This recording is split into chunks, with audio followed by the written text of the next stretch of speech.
Guys welcome back to another video. और आज मैं वापस से आ चुका हूँ ऐसी ट्रिक्स लेके, ऐसी तगड़ी वीडियो लेके, जहाँ पे अपने को पता पड़ेगा भाई लोग बाग इतने तगड़े जादू कैसे परफॉर्म करते हैं, जैसे कि अपने आधे शरीर को हवा में उड़ाना और भी बहुत कुछ। इससे पिछली वाली वीडियो में भी देखा था अपन ने, आज उससे भी खतरनाक देखने वाले हैं। बाय द वे आज की वीडियो हाइडर टीवी की साइड से, सो लेट्स गो। दोस्तों आप सबने बहुत से जादूगरों को मैजिक ट्रिक्स परफॉर्म करते हुए ये देखा देखो भाई, ओ भाई हवा में उड़ने का मतलब ये नहीं था वो बंदा नीचे से चल के गया। दोस्तों आप सब ये कोई हवा में उड़ा, जादूगरों को नीचे से बंदा चल के गया हुए देखा भाई। होगा। इसको देखना है, इसका बता देना प्लीज, इसका ट्रिक बता देना। मतलब ट्राई नहीं करूंगा बट पता करके अच्छा लगेगा। तो हम सब जानते हैं कि ये आंखों का धोखा होता है, लेकिन क्या आपको पता है कि मैजिशियंस लोगों को लाइव बेवकूफ बनाते कैसे हैं? वेल आज के इस वीडियो में मैं आपको दुनिया की सबसे फेमस मैजिक्स और इनके सीक्रेट्स के बारे में। आज की वीडियो बहुत तगड़ी होने वाली है। आज की वीडियो में ऐसे मैजिक ट्रिक पता पड़ेंगे जो शायद तुमने मैजिक भी नहीं देखे होंगे। ऐसे जैसे हवा में उड़ के वो बंदा चल के जा रहा था, वो रोप कर रहा था, वो सब चीजें देखेंगे भाई। जा रहा हूं तो शुरू करते हैं। ये देखा है मैंने काउंटडाउन। दोस्तों अगर आपको इंटरनेट पर मैजिशियंस की वीडियोस देखना पसंद है तो आपने ये क्रीपी मैजिक जरूर देखा होगा। इसे परफॉर्म करने वाले मैजिशियन का नाम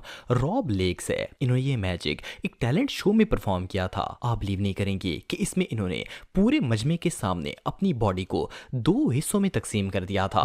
मैजिक के स्टार्ट में रॉब स्टेज के सेंटर में खड़े हो जाते हैं। इनका असिस्टेंट एक लेजर रोप लेता है और इसे रॉब की वेस्ट के आर पार कर देता है। फर्स्ट क्लास में तो ये एक नॉर्मल सा सीन लगता है, लेकिन इसके आगे जो होता है इसे देखकर किसी के भी होश उड़ जाएंगे। रॉब की वेस्ट पर लेजर लगने के थोड़ी देर के बाद एक चेन आती है और रॉब दोनों हाथों से इस चेन को पकड़ लेते हैं ताकि वो ऊपर की तरफ जा सकें। लेकिन जब चेन वापस ऊपर जाती है तो रॉब का आधा धड़ ऊपर चला जाता है और टांगे जमीन पर रह जाती हैं। ये सीन इतना शॉकिंग और खौफनाक था कि इसे देखकर सबके होश उड़ गए थे। सिर्फ इतना ही नहीं बल्कि इसके बाद रॉब की टांगे चलकर आगे जाती हैं और फिर वापस भी आती हैं और फिर रॉब चेन के जरिए नीचे आते हैं। भाई एक चीज हो सकती है, शायद से इस बंदे की दोनों टांगे ना हो और ये टांग ही नकली हो। मतलब ऐसा हो सकता है ना भाई, ऐसा होता है लोगों के, तो उनकी टांगे नकली होती है, तो ये शायद पॉसिबल है, इसमें पॉसिबल है, पता नहीं। बाकी तो बॉडी को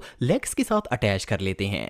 वैसे तो हम सब जानते हैं कि ऐसा रियल में होना इम्पॉसिबल है, लेकिन सोचने की बात यह है कि रॉब ने इतना स्ट्रॉन्ग इल्यूजन क्रिएट कैसे किया। वेल देखने में तो ये काम बड़ा ही कॉम्प्लिकेटेड लगता है, लेकिन रॉब के लिए ये काम बहुत ही सिंपल था। असल में जो लेग्स आपको वीडियो में बगैर अपर बॉडी के नजर आ रही हैं, वो रॉब की अपनी टांगे हैं ही नहीं, बल्कि इन्होंने रोबोटिक लेग्स का इस्तेमाल किया है। ये मैं बोलता नकली लगा लेते हैं कि अगर ये टांगे नकली हैं तो फिर रॉब की अपनी टांगे कहां गईं? वेल इसके लिए भी इस मैजिशियन ने एक ट्रिक यूज की है। दरअसल इन्होंने अपनी बैक पर एक स्टैंड फिक्स किया था और ये उस स्टैंड के ऊपर उल्टा लेट गए थे। इनकी बैक काले कपड़े से कंप्लीटली कवर थी और इन्होंने स्टेज का बैकग्राउंड भी ब्लैक ही रखा हुआ था ताकि किसी को ब्लैक कपड़ा दिखाई ना दे। और सिर्फ इतना ही नहीं बल्कि इन्होंने अपनी अपर बॉडी की लुक को नॉर्मल शो करवाने के लिए चेस्ट से नीचे शर्ट भी लटकाई हुई थी। और मजे की बात यह है कि ऑडियंस को पता भी नहीं चला कि इस शर्ट के अंदर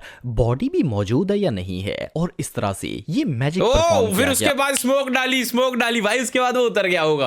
ओके नाइस। बहरहाल जो भी हो, ये मैजिक ट्रिक वाकई ही में माइंड ब्लोइंग थी। दोस्तों ये जो मैजिक ट्रिक आप दिख रहे हैं, इसे बर्तानिया के एक फेमस मैजिशियन डार्सी ओक ने ब्रिटेन गॉट टैलेंट में परफॉर्म किया था। मैजिक में होता कुछ यूं है कि स्टेज पर एक बड़ा सा प्लेटफॉर्म रखा जाता है। डार्सी के असिस्टेंट इस पर एक चेयर रखते हैं और डार्सी इस पर बैठ जाते हैं। इसके बाद असिस्टेंट इनके ऊपर एक बड़ा सा कपड़ा डाल देता है और जब वो कपड़ा रिमूव करते हैं तो डार्सी चेयर से गायब हो जाते हैं। ये सीन ये तो ज्यादा ये उनके सामने भाई, उनके सामने तो इजी है, बट हाँ फिर भी। लेकिन सब कुछ इतना तेजी से होता है कि किसी को समझ नहीं आती कि आखिर हुआ क्या है और डार्सी अचानक कहां गायब हो गए। नीचे वो भी नहीं है, स्पेस भी नहीं है, वरना कई अपन ने मैजिक वगैरह देखे थे जिसमें नीचे स्पेस होता था, उसमें घुस जाते थे। नीचे स्पेस भी नहीं है इसमें। देखेंगे तो इसके अंदर एक छोटी सी ट्रिक छुपी हुई है। आपने नोट किया होगा कि डार्सी जब टेबल पर चढ़कर चेयर के ऊपर बैठते हैं तो वो स्टेयर्स के जरिए ऊपर आते हैं और इनकी चेयर भी इन सीढ़ियों के साथ कॉर्नर पर पड़ी होती है। दरअसल जब डार्सी के ऊपर कपड़ा डालकर इन्हें कवर किया जाता है तो वो कपड़े के रिमूव होने से पहले ही चेयर के नीचे से निकलकर स्टेयर्स के जरिए नीचे की तरफ चले जाते हैं। इसलिए जब वो कपड़ा हटाया जाता है तो चेयर बिल्कुल बिल्कुल खाली होती है। कैसे? लेकिन सोचने की बात यह है कि अगर डार्सी उसी वक्त नीचे चले गए थे तो चेयर पर पड़ा हुआ कपड़ा भी उसी वक्त फ्लैट शेप में आ जाना चाहिए था, लेकिन इसके अंदर तो एंड तक डार्सी का सर साफ नजर आ रहा था और इवन ये नीचे से भी फूला हुआ था, जैसे डार्सी अभी भी चेयर पर मौजूद है। ओ, इनने देखो पहनाने में भी बहुत टाइम लगाया है उसको। अभी देखना, ये नीचे से पहना भी रहे हैं ना, फूला हुआ था, तो ये देखो जैसे डार्सी उसको अभी भी चेयर पर निकाल भी रहे हैं, साथ के साथ उसको निकाल भी दिया है, शायद इसी टाइम पे निकाल दिया मौजूद है। है। फिर अंदर तो कुछ फिट कर दिया होगा जिससे वो पड़े। वेल असल में इस कपड़े के अंदर एक स्पेशल मेटालिक मैंने बोला था ना भाई, मैंने बोला था कुछ तो। और सिर्फ इतना ही नहीं बल्कि अंदर एक खास मैकेनिज्म लगा हुआ था जिसकी मदद से इस कपड़े में उभार पैदा हुआ था और इन्हें देखकर ऐसा लगता था जैसे कपड़े के नीचे कोई चीज मौजूद है। बहरहाल जो भी हो, ये एक्ट मैंने बोला था भाई उसके अंदर नीचे कुछ रख दिया होगा। बाकी वो बंदों ने इतनी देर लगाई ना उसको चद्दर पहनाने में, जो कि अपने आप पहन चुकी थी। वो चद्दर इसलिए हिला रहे थे जिससे वो निकल जाए, बाहर निकले। तो वो निकला, उसके बाद तो सब मैजिक खत्म ही हो गया भाई। मैजिक वहीं पे खत्म हो गया। फिर तो उसके अंदर वो था कि लायक था। दोस्तों आप में से बहुत से लोग फेमस भाई ये वाला भाई ये तगड़ा है, जरूर जानते होंगे। इनके मैजिक्स इतने मजेदार होते हैं कि इन्हें ये बंदा मैंने रील्स में भी देखा देखा जाता है। ये जो मैजिक ट्रिक आप देख रहे हैं इसे इन्होंने ये एक पब्लिक तगड़ा है। प्लेस पर परफॉर्म किया था। वेल जब ट्रिक स्टार्ट होती है तो जेवियर एक स्किपिंग रोप के ऊपर रस्सी कूदते हुए नजर आते हैं, लेकिन थोड़ी देर के बाद क्या होता है कि वो रस्सी कूदते कूदते हवा में लेविटेट करना शुरू भाई हो इससे जाते हैं। सबसे बड़ी बात, रोप चारों तरफ घूम रही है। इसका मतलब इसको किसी ने क्रेन से भी नहीं उठाया गया है। अगर वह क्रेन वगैरह से उठाती तो रोप होती चारों तरफ, तो रोप अड़ जाती ना भाई इसी रोप के। तो वो भी नहीं हो रहा इतना है। ही नहीं बल्कि लेविटेशन पोजीशन में भी जेवियर मुसलसल स्किपिंग रोप के साथ इसी तरह खेलते हुए नजर आते हैं जैसे वो हवा में नहीं बल्कि जमीन पर हो। वेल पहली नजर में तो ये सब कुछ एडिटिंग या फिर रियल मैजिक लगता है। इसकी वजह यह है कि कोई ये सोच भी नहीं सकता कि स्टेज पर तो कोई भी मैजिशियन ऑडियंस को बेवकूफ बना सकता है, लेकिन पब्लिक प्लेस पर ऐसा करना ऑलमोस्ट इम्पॉसिबल है। लेकिन इस मैजिक ट्रिक में जेवियर ने कमाल कर दिखाया है। वेल अब इसके सीक्रेट को जानते हैं। फर्स्ट ऑफ ऑल तो इन्होंने स्टंट शुरू करने से पहले ही अपनी वेस्ट को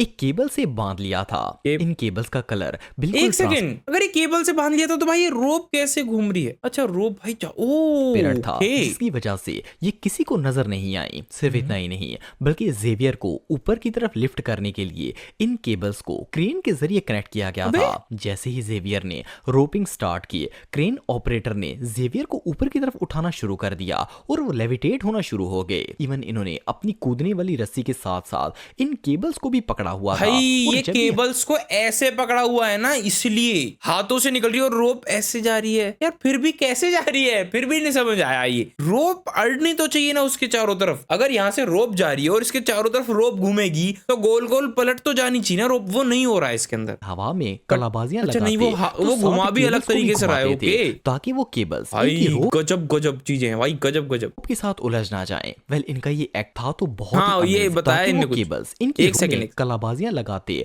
तो साथ केबल्स को भी घुमाते थे ताकि अच्छा। वो केबल्स इनकी रोप वो खुद घूम जा रहा है जिससे केबल नहीं घूमे। बट हाँ, केबल 4 बार घूमी, वो एक ही बार घूमा। ओके, के साथ उलझ ना जाएं। वेल इनका ये एक्ट था तो बहुत ही अमेजिंग, लेकिन इसे परफॉर्म करना हर किसी के बस की बात नहीं है। हाँ भाई। दोस्तों अब जिस मैजिक ट्रिक के बारे में मैं आपको बताने जा रहा हूँ इसे कोरियन मैजिशियन योंग मिन ने अमेरिकन गॉट टैलेंट में परफॉर्म किया था। जब मैजिक स्टार्ट होता है तो योंग स्टेज पर मौजूद रेत के ऊपर खड़े होते हैं और इनके हाथ में भी रेत मौजूद होती है। देखते ही देखते ये अपनी मुट्ठी में मौजूद रेत को एक मेटल स्टिक बना देते हैं। सिर्फ इतना ही नहीं बल्कि इसके बाद ये स्टिक को दोबारा से रेत के जरों में बदल देते हैं और फिर थोड़ी ही देर बाद इसी रेत को ये कोर्ट में से निकल रही है। कोर्ट में है, ये कोर्ट में है, ये कोर्ट में 100%। ऐसे छोटे मोटे ट्रिक हमारे यहाँ के बच्चे करते हैं, मतलब कर लेते हैं, तब्दील कर देते हैं और फिर से इसे लूज सैंड बना देते हैं। वेल यहाँ तक तो ये सीन अनबिलीवेबल था ही, लेकिन इसके आगे जो होता है इसे देखकर आप भी शॉक हो जाएंगे।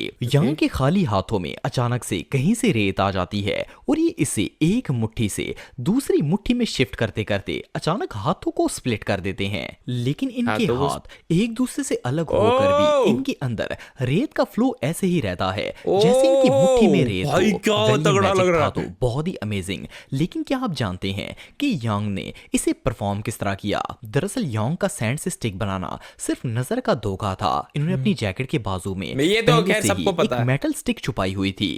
मैजिक के दौरान इन्होंने बड़ी महारत से बाजू के अंदर से वो स्टिक निकाली और थोड़ी देर बाद रेत की आड़ में इसे वापस वहीं छुपा दिया और ऑडियंस को लगता है कि जैसे वो रेत को मेटल में तब्दील कर रहे हैं। इसके बाद जो स्टिक वो वैनिश करते हैं वो असल में मेटल की थी ही नहीं बल्कि सैंड, ग्लिटर और ट्रांसपेरेंट प्लास्टिक की बनी हुई थी, जिसे वो फौरन से ब्रेक करके नीचे की तरफ गिरा देते हैं। नेक्स्ट जो इनके हाथों में अचानक से रेत आ जाती है वो इसे स्प्लिट करते हुए नजर आते हैं। इसमें दरअसल यंग ने अच्छा अपने थम्स के ऊपर रेत के भरे हुए सिलिकॉन कवर चढ़ाए हुए थे जिनसे रेत निकलती है और ऑडियंस को लगता है वो तो जैसे ठीक है। इनके हाथों से रेत निकल रही है। बहरहाल जो भी वो हो, तो ठीक है भाई, बट वो एक हाथ का आधे में कैसे रुका हुआ था ये? मैजिक ट्रिक वाकई में अमेजिंग थी। हाँ, आधी बताते हैं भाई, ये कोई बात थोड़ी होती है आधी आधी ट्रिक बता के छोड़। खैर तुम्हें पता हो कैसे तो तुम्हें पता है, क्या ही पता। खैर वीडियो लाइक कर दो, नहीं पता तो सब्सक्राइब कर दो। बाकी ऐसी और मैजिक ट्रिक देखने के लिए कमेंट सेक्शन में बता दो, और बाकी एक वीडियो आ जाएगी अगर तुमने नहीं देखी होगी पहली वाली, यहाँ 3 1 2 3 कोई सी तो आई जाएगी, वरना और बनाने वाला हूँ मैं ऐसी ऐसी, तो जाओ सब्सक्राइब करके लो। मिलेंगे अगली वीडियो में, जब तक के लिए सायोनारा।